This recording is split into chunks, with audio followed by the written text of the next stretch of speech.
Good morning friends, मैं Shankarlal Chauhan, lecture of political science, Shri Shyam PG Mahavidyalaya की online क्लासों में आपका हार्दिक अभिनंदन किया जाता है। प्रिय छात्रों, जैसा कि हमने पूर्व के अंतर्गत भारतीय राज्य व्यवस्था के अंतर्गत भारतीय संविधान के प्रमुख महत्वपूर्ण बिंदुओं का अध्ययन कर रहे थे, हम मौलिक अधिकारों के संदर्भ में पढ़ रहे थे। मौलिक अधिकार में हमने ये पढ़ा था कि मौलिक अधिकारों का सर्वप्रथम उद्भव कैसे हुआ था, मौलिक अधिकार किस प्रकार अस्तित्व में आए और उनको लोकप्रियता कैसे मिली। हमने पूर्व के वीडियो के अंतर्गत ये समझा था, ये पढ़ा था कि मौलिक अधिकार की विचारों की उत्पत्ति सबसे पहले किस देश में हुई थी और इस उत्पत्ति के आधार पर उन्होंने अपने संविधान में किस प्रकार स्थान दिया। उस स्थान देने के बाद उनको लोकप्रियता कैसे कैसे मिली। तो हमने देखा कि विश्व के अंतर्गत मौलिक अधिकारों के विचारों की उत्पत्ति, आपको परीक्षाओं में ये पूछ भी लिया जाता है कि विश्व में सबसे पहले मौलिक अधिकारों के विचारों की उत्पत्ति किस देश में हुई, तो आप बताएंगे फ्रांस में। क्योंकि फ्रांस में इसलिए हुई क्योंकि फ्रांस में 1789 की जो क्रांति हुई उसमें सर्वप्रथम स्वतंत्रता, समानता और बंधुत्व का नारा दिया गया था। इस नारे के साथ में वहाँ की शासन व्यवस्था को बदलने का कार्य किया, क्योंकि वहाँ की निरंकुश जो शासन व्यवस्था है वो निरंकुश शासन व्यवस्थाएं व्यक्ति के विकास के लिए सबसे बड़ी बाधा है और उसको बदलने के लिए वहाँ क्रांतिकारियों का दौर शुरू हुआ है और इन क्रांतिकारियों ने इस प्रकार के नारे के माध्यम से वहाँ एक संवैधानिक शासन की स्थापना करने पर जोर दिया है। इसी से अग्रसर होकर राष्ट्रीय सभा ने 1789 के अंतर्गत अपने संविधान के अंतर्गत मूल अधिकारों को स्थान दिया। इस मूल अधिकारों को स्थान देने के बाद अमेरिका के संविधान ने 1791 में अपने मौलिक अधिकारों के अंतर्गत 10 संशोधन व्यक्ति के स्वतंत्रता के संबंध में 10 अधिकारों का एक घोषणा पत्र तैयार किया। ये अधिकारों का घोषणा पत्र अमेरिका के द्वारा किया गया। उसके बाद में ब्रिटेन का जो मैग्ना कार्टा है 1215 के अंदर, उस मैग्ना कार्टा के अंतर्गत अधिकारों का वर्णन किया गया और उसके बाद 10 दिसंबर 1948 में संयुक्त राष्ट्र संघ के द्वारा अधिकारों का एक घोषणा पत्र तैयार किया। इस घोषणा पत्र के अंतर्गत वो सार्वलौकिक रूप से पूरे विश्व में मूल अधिकारों का प्रावधान कर रहे हैं। इस प्रकार विश्व के अन्य देशों ने भी मौलिक अधिकारों को अपने अपने संविधानों के अंतर्गत स्थान देने का कार्य किया। इस प्रकार हमने मुख्यतः ये जो प्रश्न है कि सबसे पहले जो मौलिक अधिकार हैं वो फ्रांस में आए, फ्रांस के बाद में ये अमेरिकी संविधान में है, अमेरिका संविधान के बाद ब्रिटेन में है, ब्रिटेन के बाद वो यूएनओ की संयुक्त राष्ट्र संघ के अंदर 10 दिसंबर को घोषणा पत्र किया जा रहा है और इस प्रकार विश्व के अन्य देशों में है। तो इसका मतलब विश्व के सभी देशों के अंतर्गत इसको अपनाया गया है। ये 1789, ये 1791 और ये 1215 और ये 1948। अगर बात करें कि अधिकारों का घोषणा पत्र सर्वप्रथम कहाँ हुआ, अधिकारों का घोषणा पत्र सर्वप्रथम इसको हम मैग्ना कार्टा,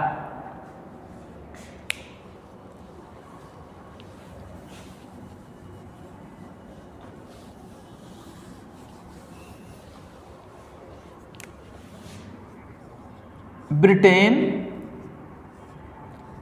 फ्रांस,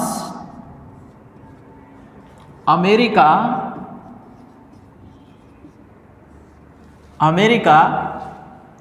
और यूएनओ। ब्रिटेन में 1215 का मैग्ना कार्टा है। ये 1789 की क्रांति है।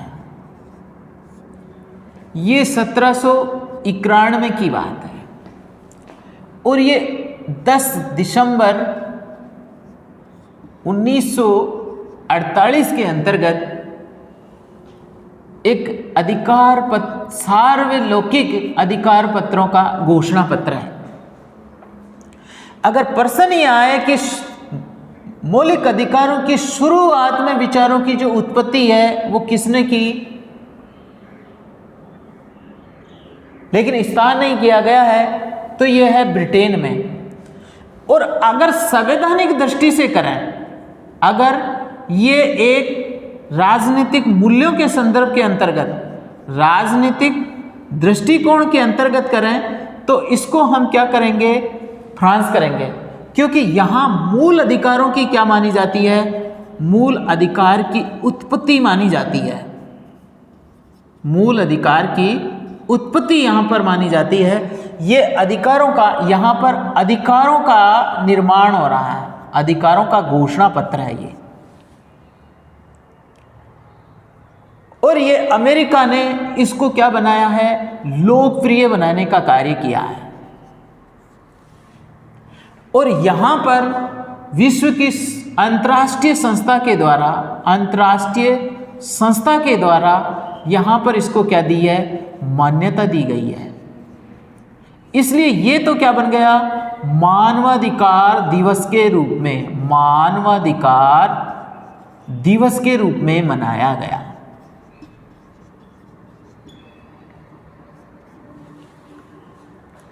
यहां पर प्रतियोगिता परीक्षा की दृष्टि से यह सबसे बड़ा महत्वपूर्ण प्रश्न है।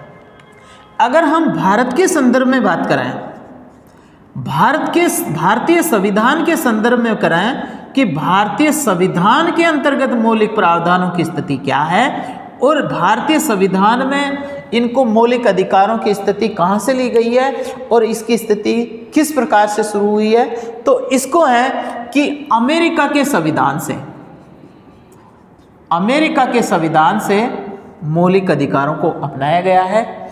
और ये भारतीय संविधान के भाग 3 में अनुच्छेद 12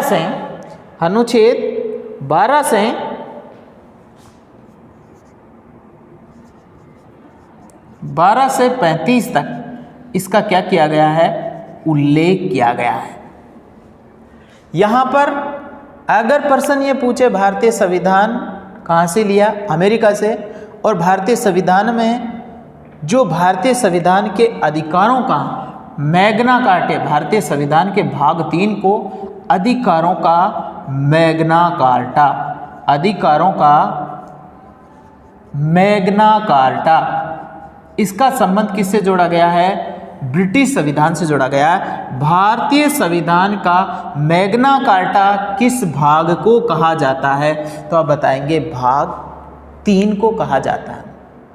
भाग 3 के अंतर्गत भाग 3 के अंतर्गत कितने का 7 मूल अधिकारों का 7 मूल अधिकारों का क्या किया गया था, उल्लेख किया गया था। कितने मौलिक अधिकार हैं, 7 मौलिक अधिकारों का प्रावधान किया गया था। लेकिन 44वां संविधान संशोधन, 44वां ध्यान देना, 44वां संविधान संशोधन, ये 44वां संविधान संशोधन हुआ था, वो हुआ था 1989 के अंतर्गत।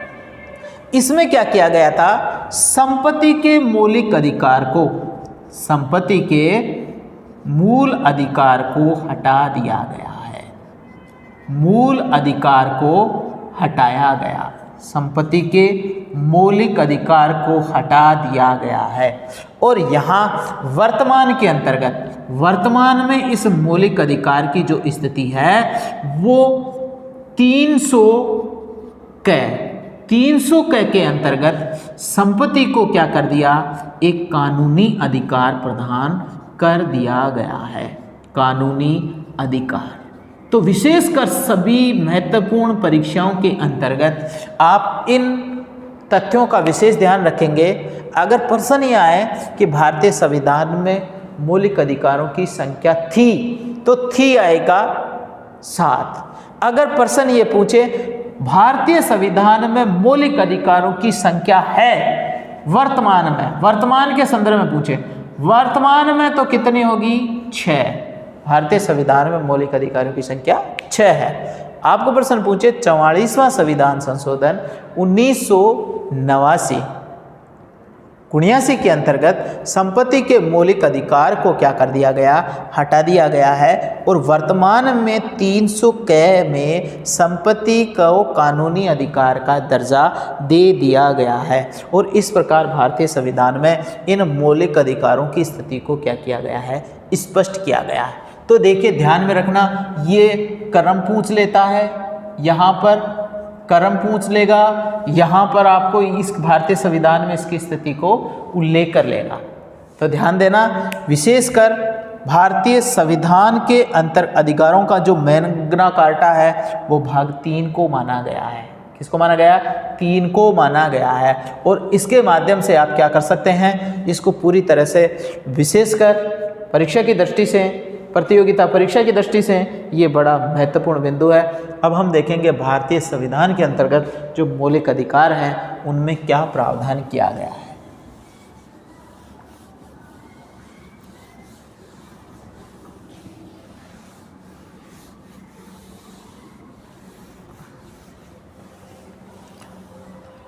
अब भारतीय संविधान में जो मौलिक अधिकार है, भारतीय संविधान में जो मौलिक अधिकार दिया गया है उसकी क्या रूपरेखा दी गई है। तो देखिए, इसका सीधा सा एक सूत्र है, समस्त शोध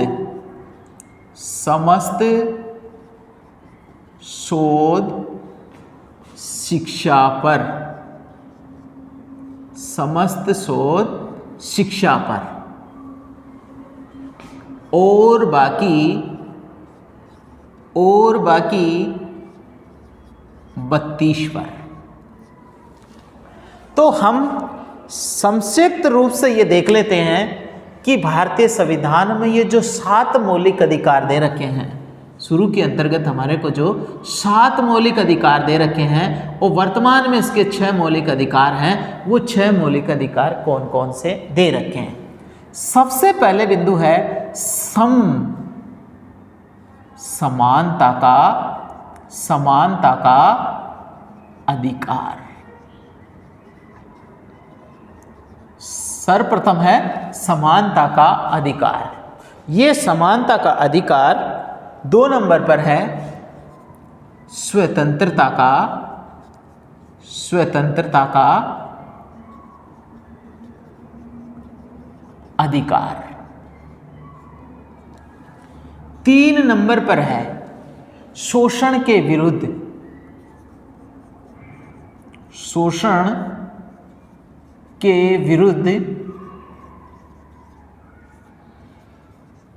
अधिकार।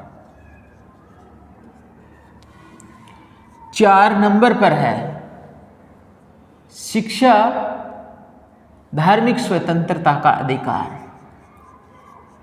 धार्मिक स्वतंत्रता का अधिकार।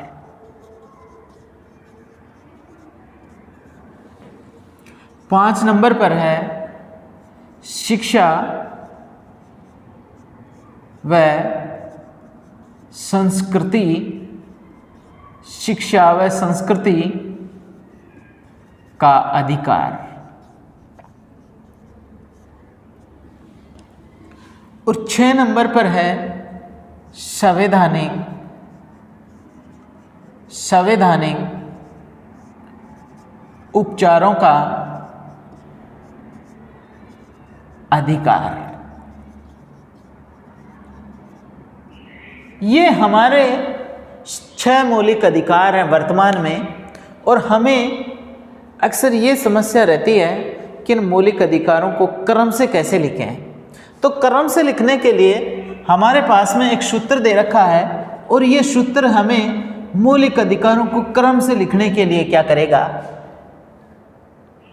क्रम से लिखने की हमारे को एक योजनाबद्ध तरीके से लिखने के लिए, जिससे हमारा क्रम बना रहे।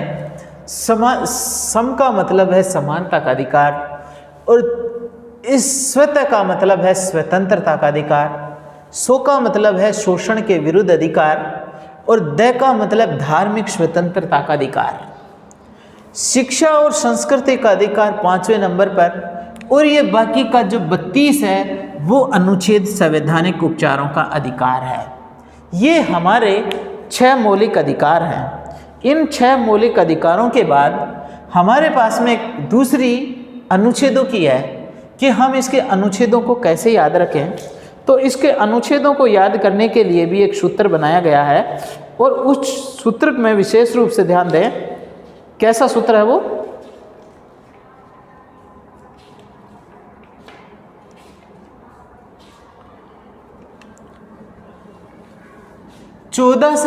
अनुच्छेद 14 से लेकर अनुच्छेद 14 से 18 तक समानता का अधिकार है। अनुच्छेद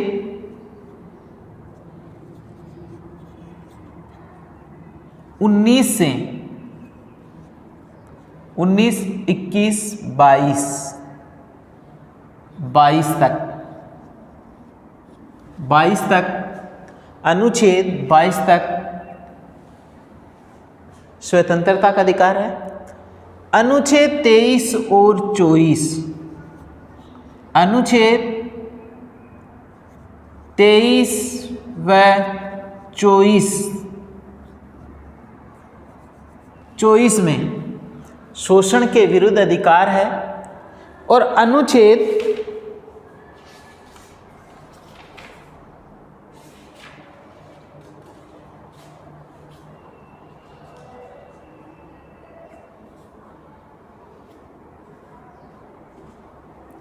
25 से 28, अनुच्छेद 25 से 28 तक धार्मिक स्वतंत्रता का अधिकार है, और अनुच्छेद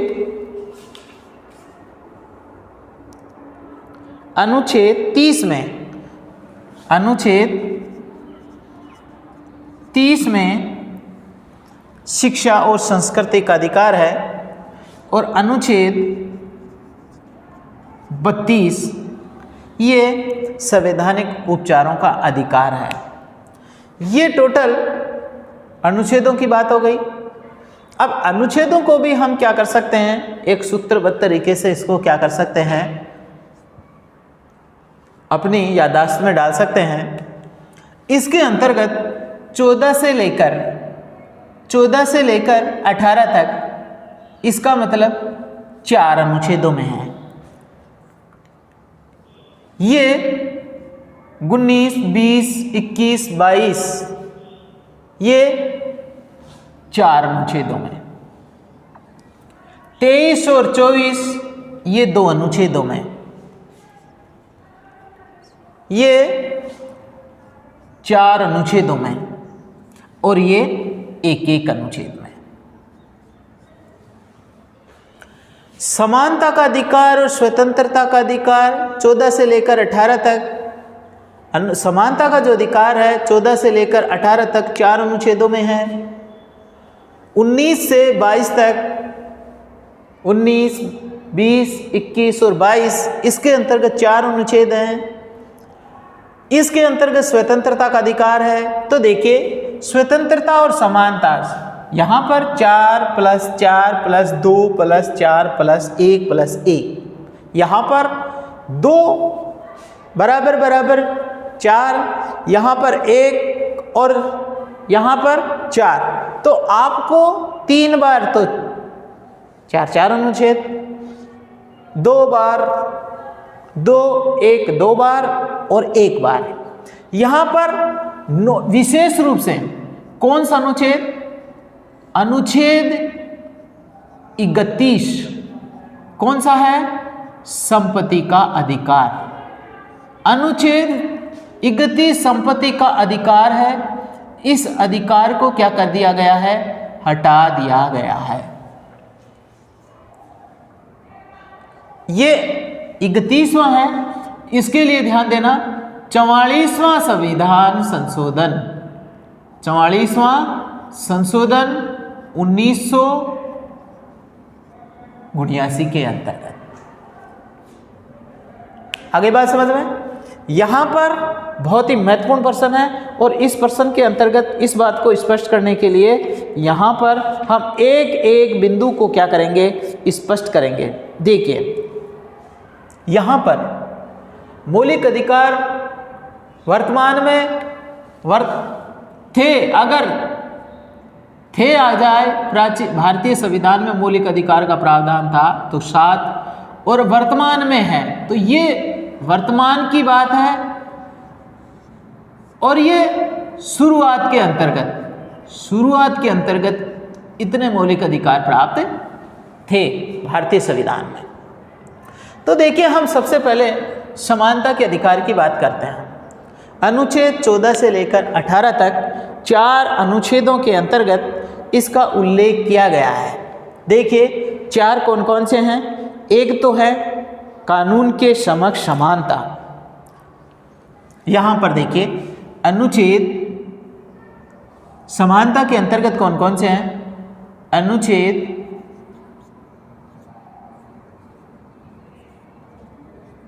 14, 15, 16, 17, 18। ये यहां पर देखिए, यहां पर 1 नंबर पर दे रखा है कानून के समक्ष समानता। 1 नंबर पर है कानून के समक्ष समानता। कानून के समक्ष समानता, कानून के समक्ष समानता की बात कर रहा है अनुच्छेद 14।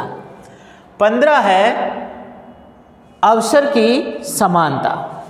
अवसर की समानता अनुच्छेद 15 के अंतर्गत विशेष रूप से किसको शामिल किया गया है? जो सामाजिक भेदभाव का क्या कर रहा है? अंत कर रहा है। सामाजिक भेदभाव,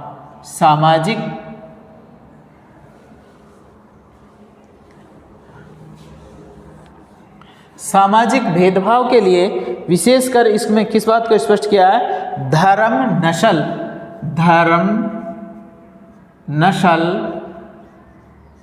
धर्म के आधार पर, नस्ल के आधार पर, जाति, लिंग और जन्म स्थान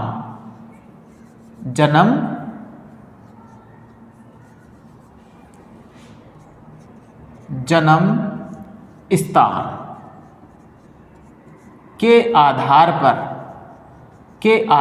पर विभेद,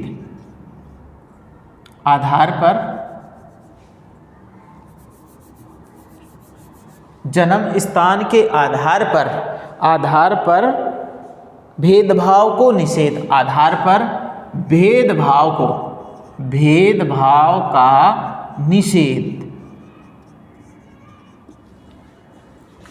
अनुच्छेद 16, अनुच्छेद 16 के अंतर्गत क्या किया गया है? अनुच्छेद 16 के अंतर्गत विशेषकर अवसर की समानता दे रहा है। अवसर की समानता। और अनुच्छेद 17 अस्पृश्यता का अंत। और अनुच्छेद 18 कर रहा है उपाधियों का अंत। यहां पर सबसे महत्वपूर्ण बात है समानता के अधिकार अनुच्छेद 14 से लेकर 18 तक। और 14 से 18 तक हमारे इन चार समानता का विशेष दर्जा दिया गया है। कानून के समक्ष समानता अनुच्छेद 14 के अंतर्गत, ध्यान देना, धर्म, नस्ल, जाति, लिंग और जन्म स्थान, मतलब 1, 2, 3, 4 और 5, ये जो अनुच्छेद 15 है, अनुच्छेद 15 है, पांच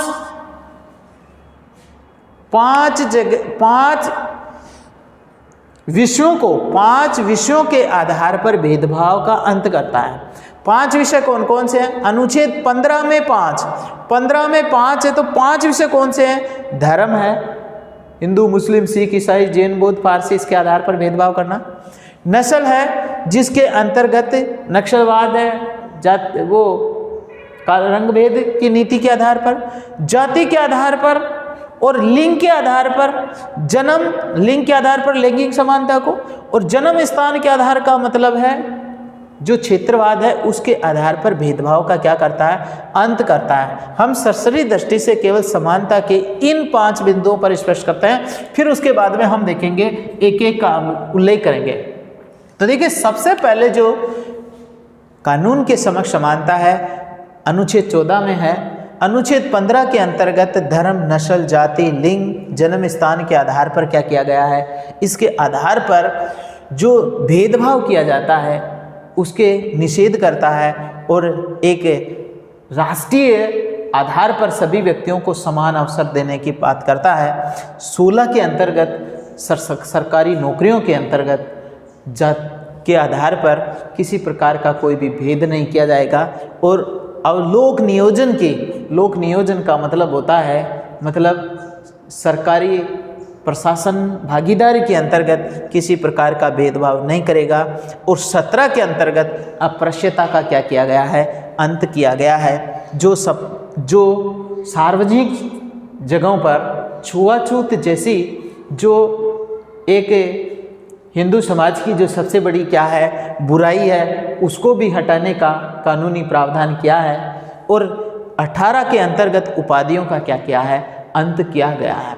तो आपको कई बार परीक्षाओं के अंतर्गत विशेष रूप से ये जो क्रम है वो भी पूछ लेता है। अनुच्छेदों में किसी भी अनुच्छेद को पूछ लेगा और साथ साथ के अंतर्गत जो ये भाग है उसमें भी किसी एक को स्पष्ट करा देता है कि अस्पृश्यता का अंत बहुत सी परीक्षाओं के अंतर्गत विशेषकर कानून के समक्ष समानता किसमें दी गई है? अनुच्छेद 14 के अंतर्गत अस्पृश्यता का अंत विशेषकर अधिकतर परीक्षाओं के अंतर्गत इस प्रश्न को पूछा जाता है। उपाधियों का अंत 18 में किया जाता है। और हम अब इसको एक एक बिंदु को हम यहाँ पर क्लियर कर रहे हैं। आप देखेंगे अनुच्छेद 14 है। अनुच्छेद 14 के अंतर्गत कानून के समक्ष समानता दे रखी है। देखिए, कानून के समक्ष जो समानता है, कानून के समक्ष जो क्या दे रखी है? समानता दे रखी है। ये कानून के समक्ष जो समानता दे रखी है वो लोकतंत्र का सबसे बड़ा आधार है। लोकतंत्र का सबसे बड़ा आधार किसे माना गया है? लोकतंत्र का सबसे बड़ा आधार, ध्यान देना। और ये विशेषकर प्रश्न ये भी पूछा जाता है कि लोकतंत्र में सबसे बड़ा, लोकतंत्र का सबसे बड़ा आधार, लोकतंत्र का सबसे बड़ा आधार क्या है? सबसे बड़ा आधार समानता है, और उस समानता को किससे स्पष्ट किया गया है? कानून के समक्ष समानता के माध्यम से स्पष्ट किया गया है। तो भारतीय संविधान में सभी व्यक्तियों को समान संरक्षण देने के लिए इस प्रकार का प्रावधान किया गया है। और इसमें विशेष कर क्या किया गया है कि जो भी क्या किया गया है, जो भी स्थापना के लिए, इसकी स्थापना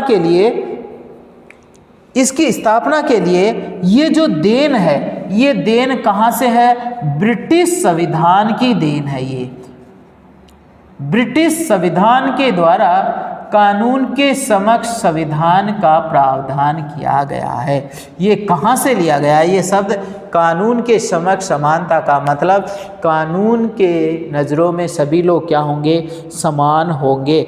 और इसके माध्यम से, अनुच्छेद 14 के माध्यम से इस प्रकार सब पर समान रूप से कानून को लागू करने की बात कही गई है। इसके साथ साथ जुड़ी हुई जो दूसरी बात है वो कानून का समान संरक्षण है। एक नंबर, कानून